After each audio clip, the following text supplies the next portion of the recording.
And rolling. I am rolling. Hi, this is Laurie. And I have our special guest, Ryan. And where the hell is Peter? Shazam!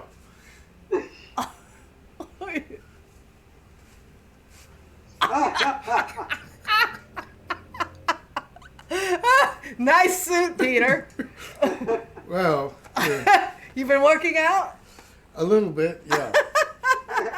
We're with Action Heroes LA, and if you can't guess, we are here about Peter, myself, Laurie, and we have our special guest, Ryan, is back with us again, and we have our review of DC Comics, or what are they calling themselves now? With the new, they're not the DCEU anymore, Oh, well, right? I have no idea. Okay, DC films or DC movies. I don't know. Anyway, Black Adam is out. We saw it. We're going to review it. Shazam! And anyway, who wants to go first? What were your thoughts on Black Adam? I don't know, Ryan, what are your thoughts? Let me fix some lighting. I enjoyed it. I didn't know what to expect going into the film. I mean, it's not going to be nominated for an Oscar or anything, but No. Nope. but it was fun. It was a nice time. One could maybe criticize it and say there was almost too much action and not enough story. But I didn't mind it. I've seen that criticism leveled at it. Oh, okay. But yeah, I enjoyed it for what it was. It was a lot of fun. Two of the supporting characters I was familiar with, Dr. Fate and Hawkman, but Oh, okay. Are you still there, Ryan? I think you froze on us. Okay. Okay, we're back after technical difficulties, and Ryan was in the middle of his review, so you wanted to continue on what you were saying there? Sure, yeah. I was saying I was familiar with a couple of the supporting characters in Dr. Fate and Hawkman, but the other two characters of Atom Smasher and Cyclone were new to me. Okay. So those two I was not familiar with. So it took a while to sort of get used to them. It seemed like they used Atom Smasher more than Cyclone. They didn't really use her for a lot. Mm-hmm. So I don't know if maybe she had scenes that were cut out or what. I'm not sure. I thought Dr. Fate was a character. I thought Dr. Fate and Hawkman were both used well. I'm not quite clear what version of Hawkman they were using because he's had different interpretations over the years. There's been different versions of his character. So I wasn't quite clear what version he was supposed to be. With Dr. Fate, one thing that was a little annoying was there was too many scenes of Pierce Brosnan with the helmet off. Because Dr. Fate is like supposed to be possessing the host. And I never got the sense that he was really being possessed by Nabu, the Lord of Order, who is Dr. Fate. So that was one little thing that was annoying me a little bit. But otherwise, I like those both characters. I thought Hawkman was used really well. Atom Smasher was nice. Not enough of Cyclone, in my opinion. Dr. Fate was also used well, particularly towards the end. I just think too many scenes without his helmet. Too many scenes with his helmet off. But Black Adam himself, I thought Duane Johnson did good. A lot of action scenes. Really exciting for those who like those kind of films, which I'm one of them. For me, the biggest thing, though, was the mid-credit scene at the end. I don't know if we can spoil that. We spoil everything. Go ahead, spoiler. Spoiler warning, Henry Cavill himself returns. It's already been spoiled all over the internet. But as Superman, and so the quote, Duane Johnson himself, welcome back. So I was glad to see him return, and with the John Williams Superman music, no less, which is, associated with Christopher Reeve instead of the film Man of Steel. But like in the theater I was in, there was a pretty supportive crowd, but when we got to that mid-credit scene with Henry, the whole theater sort of erupted in applause and cheers. Oh, really? Including me. Oh, okay. Of course. So that for me was the highlight. From otherwise, what was an enjoyable sort of fun action flick. But yeah, I can understand the criticisms that the film was either light on story or light on significant character development. Because I've seen those critiques, and I understand them. But for me, it was just sort of a good time for mindless action and good fun. Oh, okay. So Yeah. I think you summed it up. So that's our review, y'all. Ryan kind of.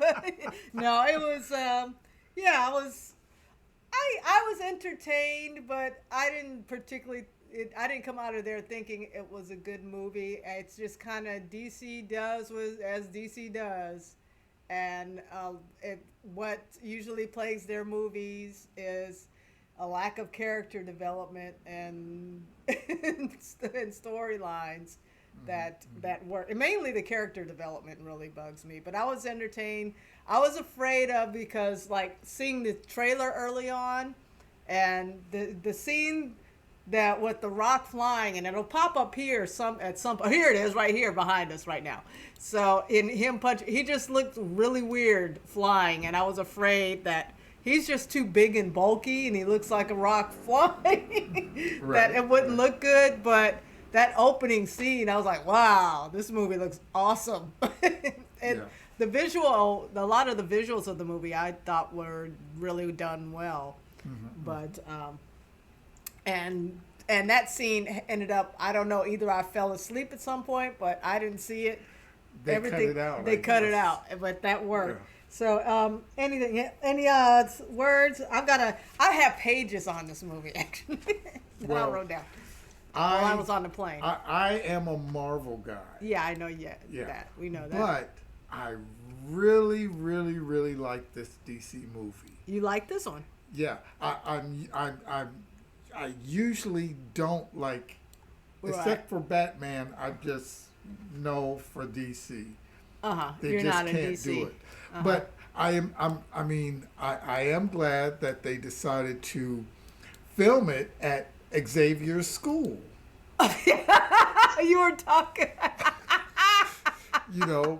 And then they even used the X-Man's plane, coming out of there, the backyard, like they. So this was a pretty good X-Men movie for you. Yeah. Since Marvel and then to see in a DC movie, to see Storm and Ant-Man. I didn't know Storm and Ant-Man were in DC. Yeah, they where he grew and he was real big and he went and he kicked a car and stuff. And Doctor Strange was in it too. And Doctor Strange, he did some cool stuff, Yeah, and then when he multiplies himself and they did it all. They did it all. And to have a DC movie that honored Marvel was just it was just something else. Oh my God. Well, we don't know I don't know the history of the characters well enough to and we talked about this. It's like, they stole, Marvel and DC would steal from each other. So whether Dr. Fate came first or Doctor Strange came first. Yeah. So it's kind of hard to see. The problem is, like, Marvel has established themselves through their movies, yes, and have been the comic book movies to see in the last 10 years. 10 years, more than 10 years now. 12 years. That now when years. DC brings up their characters that are similar, it's just it feels so much like a copy, even if their characters existed first, actually. So, and that's another thing that throws you off with this movie. I did think DC in general, actually. I did think that Black Adam was. I thought that this movie is something that everybody should see. Like it was said, like Ryan said earlier, the action. Well, to me, the action was just fantastic. Yeah, I thought the action was really. It's a good action movie. It is. Yeah.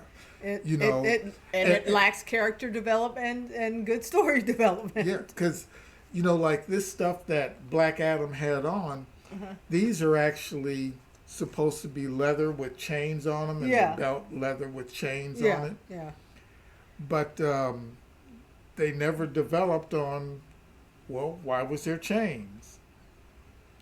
And I'm with Ryan. I mean, Hawkman. See, I was just gonna say Yeah. that at least Hawkman, what is the Marvel counterpart? They haven't really brought that up. Oh yeah, Falcon. Falcon, no, that's Yeah. right. Yeah, and, But I guess and it just let me Falcon see. doesn't wear the mask like that. well, he wears the glasses. But, yeah, but it's kind of like but they had a black guy doing Hawkman, Yeah. and who in some of his other iterations he was white. okay. So they had Falcon Now come was- and play. Okay. Yeah, Sam was Hawkeye man, Okay, I forgot. I Yeah. look at that. and then Storm. Storm. She was black, and Cyclone is. And they Yeah. gotta. Well, I will say that Cyclone had great hair until I was loving her hair. She had pretty colors too. and her hair was looking fabulous, and I was jealous because it's kind of like my textured hair, but mine never looks that good except for at the end of the movie. Then it started looking like mine. Kind of messed up. Yeah. Anyway, Yeah. but I do want to bring up any other thoughts, Ryan. You want to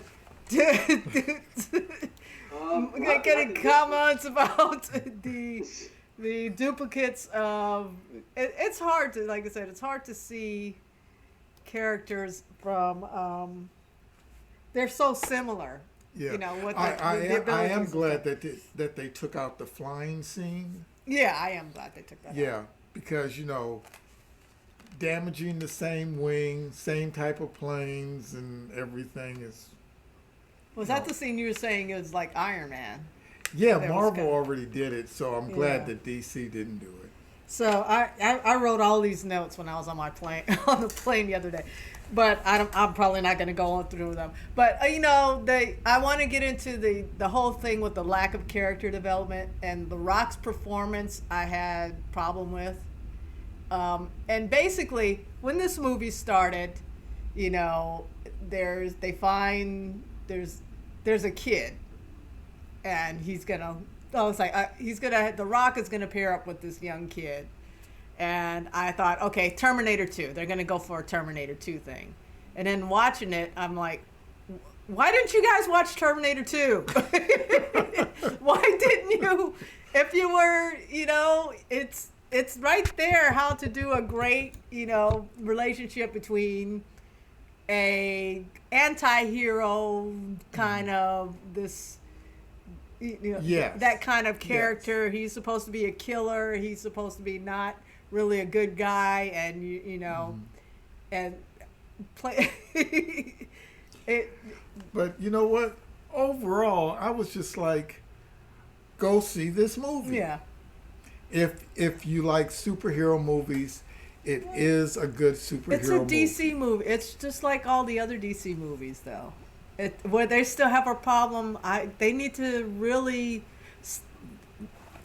give their characters some dimensionality. Their movies are failing to make them, other than Wonder Woman, and the first Wonder Woman, at that, just the first one. Yeah, but the short skirt just does it. Short skirt and a shield, I'm in. Yeah, it doesn't do it for me, but there was much more in that movie that did do it for me. Yeah. So there was a lot of character development, and that was good. Yeah, and this is like the problem. The Rock's performance, he's very stiff and stilted. I mean, he could that Arnold Schwarzenegger did a better job acting than him. It's kind of a crazy. And I mean, in that type of terms of that type of character. I mean, I like The Rock. I like Dwayne Johnson. I usually like him in movies because he's a person who's got a lot of charisma. He has a lot of fun on screen. If he gets the right type of characters, he's great to watch. but this one required a little more acting, and his choice was just to be kind of like monotone in his delivery of the lines. And that's why I said he should have watched Terminator. You should have watched Terminator 2. Because somehow I would have never thought of Arnold doing such a great job in those movies. But he was just able to portray enough menace, enough, or even like enough like he was robotic, but bringing the human side to the robot. And I mean, this character, Teth Adam, Black Adam is not even a robot, but The Rock just like is so monotone through this whole movie. And that he has to be serious and, you know, be this anti-hero, but he can't kind of give it any life. And maybe that's part of the writing, that the character is just not fleshed out well enough to latch onto. But yeah, but I mean, many other characters suffer in this, and with better actors. I thought my favorite performance in the movie was Pierce Brosnan. I thought he brought kind of a lot of warmth to his character. And when you have an actor who's good enough, they can take material that's underwritten and make you think it's better written than it is. Yeah, and you know, I am not a Pierce Brosnan. Yeah, I'm just not. You don't like Remington Steele? No. James Bond? No. What? Oh, okay. I don't know. Mamma I just Mia. don't like it. But you know what? He was very good in this. Yeah, he was good. I also, the other actor I liked who played Hawkeye, whatever, Falcon, is Aldous Hodge. He's an actor I usually like. But man, the mask, the Hawkman mask is just so, it just looks so silly and so. It didn't allow him to emote with the mask on. He couldn't get past that mask. And he's usually a very good actor. Without the mask, his scenes were great. But when he had to do some kind of emotional scene with the mask on, it just didn't work for me. Well, I thought he was pretty good. I really liked his acting. Yeah. He can go through a wall like nobody else. Okay. He said he was He can be thrown through a wall nobody else. Peter said he was getting thrown around a lot. So, but yeah, and the Justice Society is just kind of like the D-list of the Justice League. Do you know anything about the Justice Society, Ryan? Yeah, but it's usually having other characters. You know, it'll have characters like Power. Actually, they show some of these on the Stargirl show. Okay.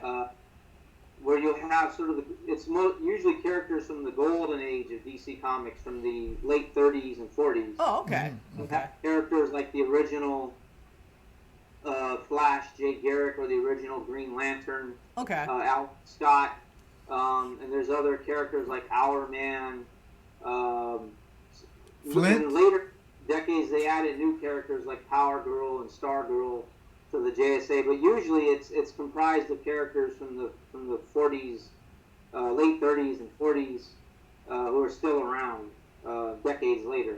Okay, so now was that society name developed back then for those characters, or was something like DC did? It's like, okay, we're going to call this group of characters from this time period the Justice Society, and this is the Justice League will be this era or something like that.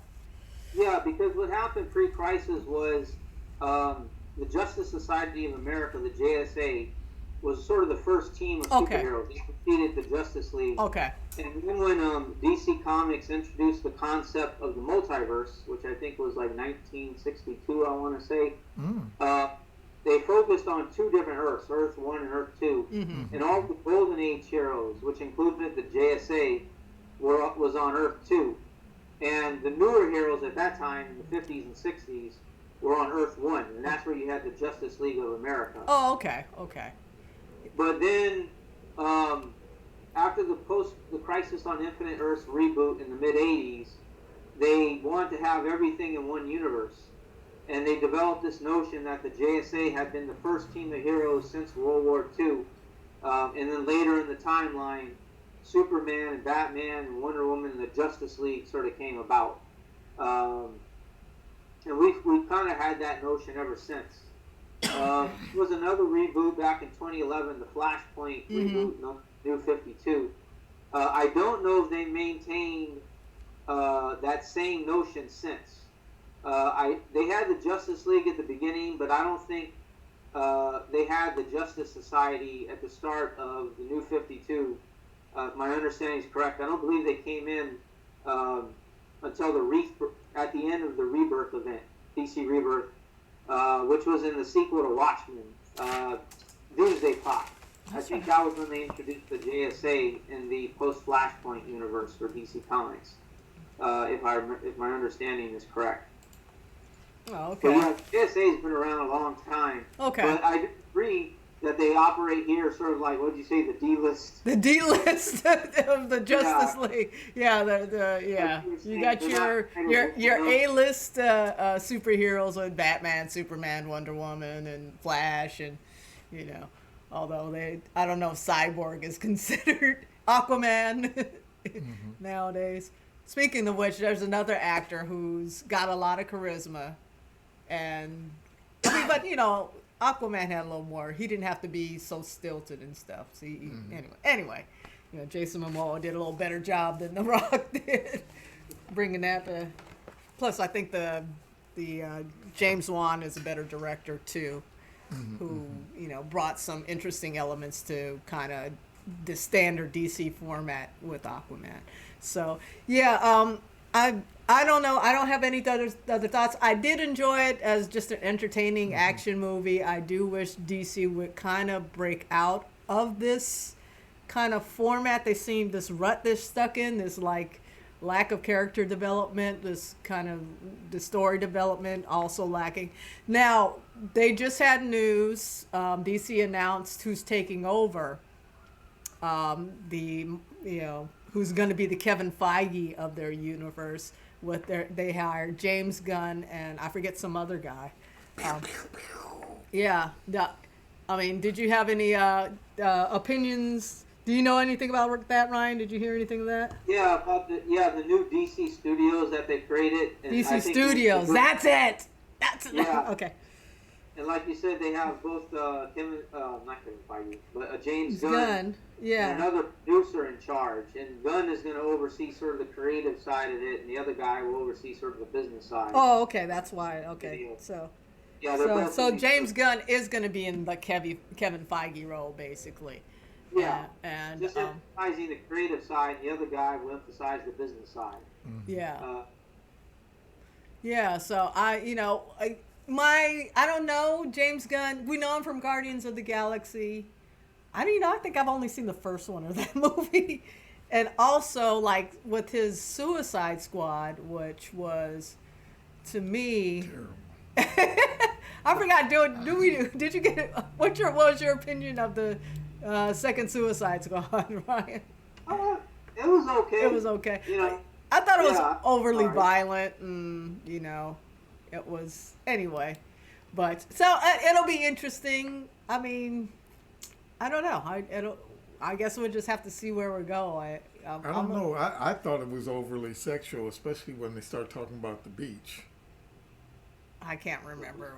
I don't remember specifics from that movie. The beach. Yeah. What? If there was a whole lot of things on the beach, he'd gobble them up. Isn't that what he said?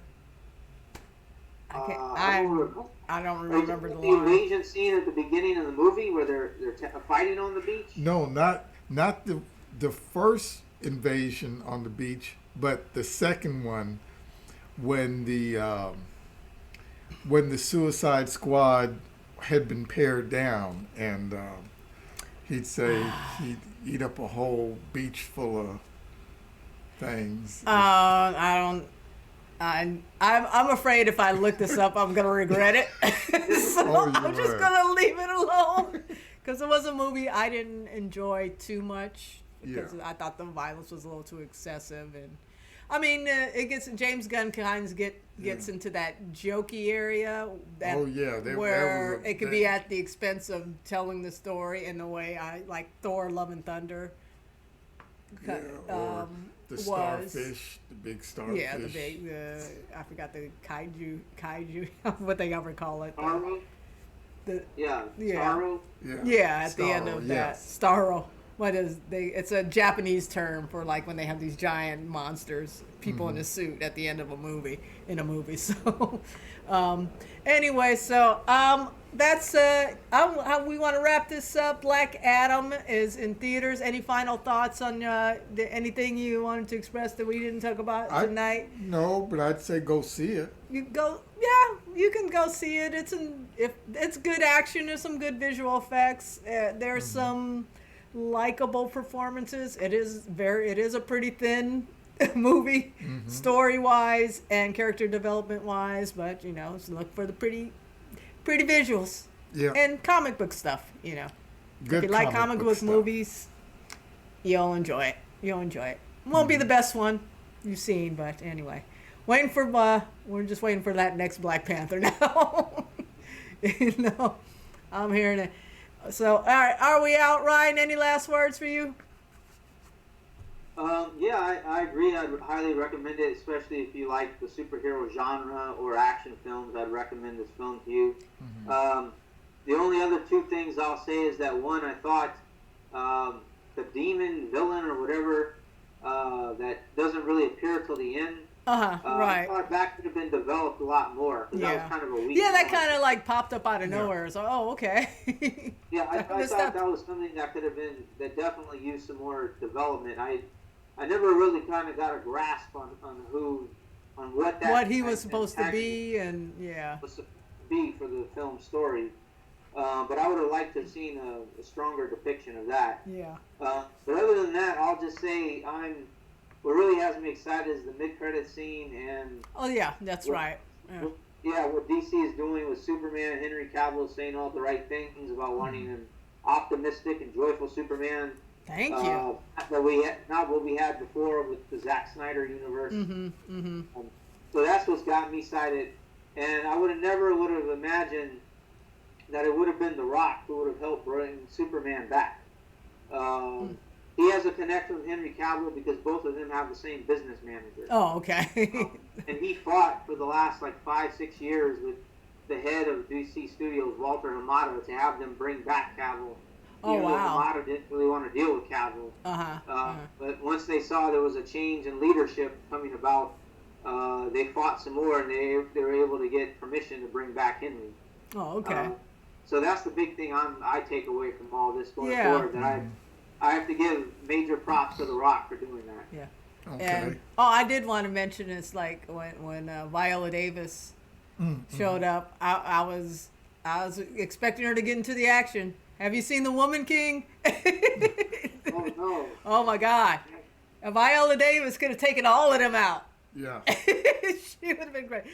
Anyway. That's something else that was weird at the beginning of the film to see the Justice Society was supposed to be a group of heroes working with Amanda Waller. Yeah.